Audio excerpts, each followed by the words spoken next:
Hi, this is Sherry Moore, and I am doing a little video because I have actually a vision that I had that I want to share with you. But before I do, for those that are following all of the drastic changes in my home, I just wanted to give you a quick picture of what my yard looks like.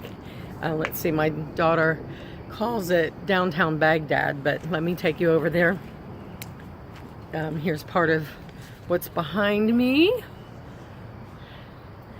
And it's actually been picked up some, but it's really quite an ordeal. So let me go back here. I'm hoping my neighbors have some patience with me just a little while longer. Here we go. We get a little shot of this. Okay, this is part of it. It's really quite a lot. Here's what the back of my house is starting to look like. Yeah, there we go. We still have one more side to go. 17 windows, new vinyl siding, new roof. There's some more stuff over there. And of course the scaffolding and everything in the front that you saw in the background. But anyway, I wanted to share with you just a couple things regarding the chaos that is going on in the spirit realm. I suppose that's a good way to put it. But the vision that I had from the Lord was spoke into the whole situation. So let me just give you the picture of it. I'm a storyteller. I describe things. The Lord speaks to me in pictures. When I say visions, what I'm actually meaning is that as He's speaking to me, I actually get a visual picture, and it helps my understanding. God knows how He needs to speak to me. And typically when I'm talking with other people, I will share what I've seen as a way to explain better, clarify what the message I believe that the Lord is trying to give us. So in this vision, I saw a place that was just above the heads of everybody. It was like we describe the third heaven as being where the Lord dwells, and then many of us, when we use the term second heaven, we talk about where angels and demons typically will reside, and then we talk about the earth realm. But this was between what we would call the second heaven and the earth realm, and it's where we walk, but it was above our heads, and it looked like a band, like a river, but it was not really a river of water. It was filled with shards of glass and pottery, and it was churning like what you would see after a storm. In it, I saw people in there. I saw myself. We were sort of churning like you would if you were being caught up in a current. There was confusion. There was a lot of words.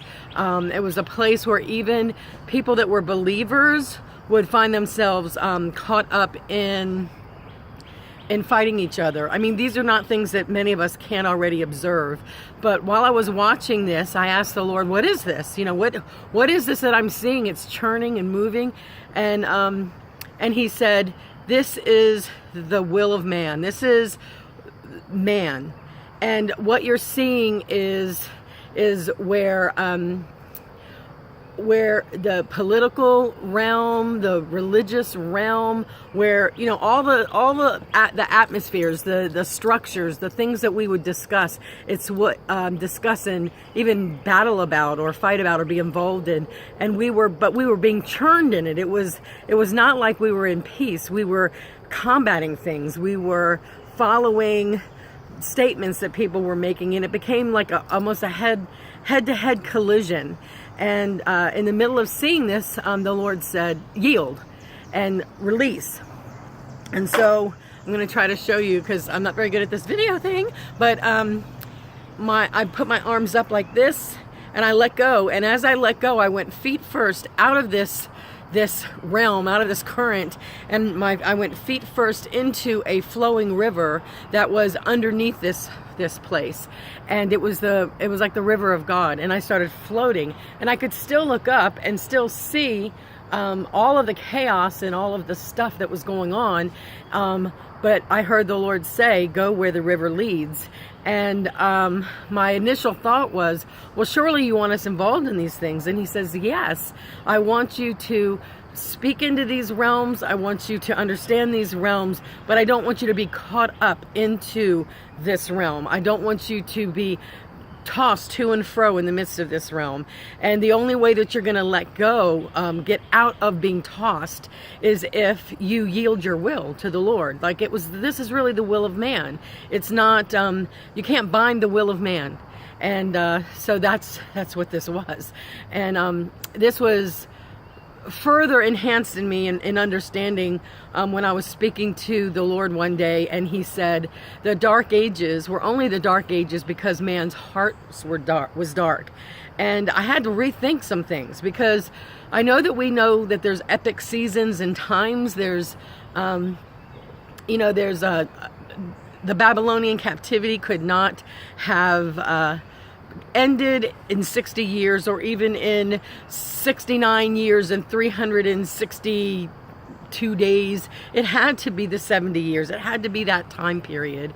And when the children of Israel were going to wander for 40 days, it had to be, 40 years, it had to be 40 years because God said it was 40 years, but really the reason it was 40 years was because of the hardness of man's heart. It wasn't because the enemies were so strong, it was because man's heart was not in the right place. Same thing with why they were taken into the Babylonian captivity. It was not because of the destructive force of the demonic powers, it was because man's heart was far from God. And that's sort of how the Lord is telling me, even for this season, that we're looking for another first great awakening, a second great awakening, and then a third great awakening, another Jesus movement. And these things are good to have, these desires, and we should proclaim that, another Jesus movement. It's like awesome, we should do that. But we have to realize that the Jesus movement actually began at the cross. When Jesus died and then he rose again, it started a Jesus movement. And the only thing that prevents the Lord from really advancing the kingdom is the will of man. It's the only thing that didn't bow to him when he was on the cross. It's the only thing. All the other spirits, all the things it says that they would have not even sent him to the cross if they had known he was the Lord of glory. But it was the heart of man. It was Adam, the reason that Adam fell. It was the heart of man that took Jesus to the cross. So what he's asking for us to do is to examine ourselves right now, because we have the power to bind demonic forces. The devil is he's not this strong, but the will of man, the heart of man that doesn't yield to the purposes of God, that is what is keeping things from advancing, especially in the United States, the way that the Lord is able to go forward. We don't want 40 years in the wilderness because our hearts were hard. So instead of getting involved in all the chaos, right now I believe the word of the Lord to us is yield, let go. He'll show us the underbelly of these things. We'll see it from a place of discernment, not that we should not be involved in these things again, but we can't be caught up in that spirit, in that place where there's just a lot of turmoil. We're to release what we think needs to happen, basically, and we need to relax in this river. We need to let his river take us where we need to go, for him to show us what we need to see, for us to actively pray and act from that perspective, not because we're reactive, but because we are responding to the kingdom of God. So I just want to encourage you that we have been in an epic season since Jesus said it is finished. We have been in an epic season. It's all because of our own hearts, our own stubbornness in many ways, from not seeing the glory that is being revealed to us, from seeing the access that we have with the Father. We need to move in. And there's one more thing. I did mention this vision. I've spoken about it a couple times publicly, and I did have somebody make a comment, and I just want to clarify a few things. They said to me, Sherry, we're seated in heavenly places. Why would the Lord have us go down? And I just think the hour of us thinking so geographically has got to come to an end. Yes, we're seated in heavenly places, but the Lord also uses many other things to let us know. In other words, it's not an issue of geography, it's an issue of the message the Lord is trying to give us. As far as even bands of the third heaven is up here, the second heaven is here. Even the band I described is above our heads, and then there's the earth realm.